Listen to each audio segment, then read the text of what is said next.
በእጃችን ብሩ ሲገባ የዚህን ሀገር የሞት ጠረን ለቅቄ መውጣት ነው ምኞቴ። ያልኩ ልጅ እሷ ናት።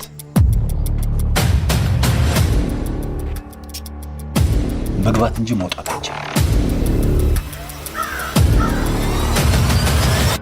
በእናታችሁ ተዋጡኝ። የአባትሽን ስልክ እንፈልጋለን። ማንነቴን ያወቁ አልመሰለኝም። ነው ችግር አለ እንዴ?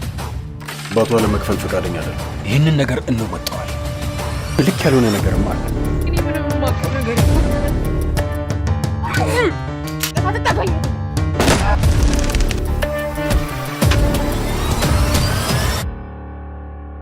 ምን እንደሚቆጨኝ ታውቃለህ? በደንብ ሳልቀጠቅጣት መሞቱ። ልጅ ከትምህርት ቤት በሰላም ወደ ቤት እየሄደ ነው። እዚህ ስራ ላይ አንድ ስህተት ከሰራን ሁለታችንም ወይኔ እንደምንወረወረስ።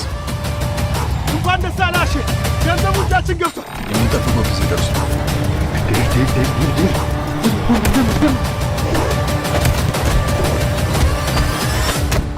10 ሚሊዮን ብር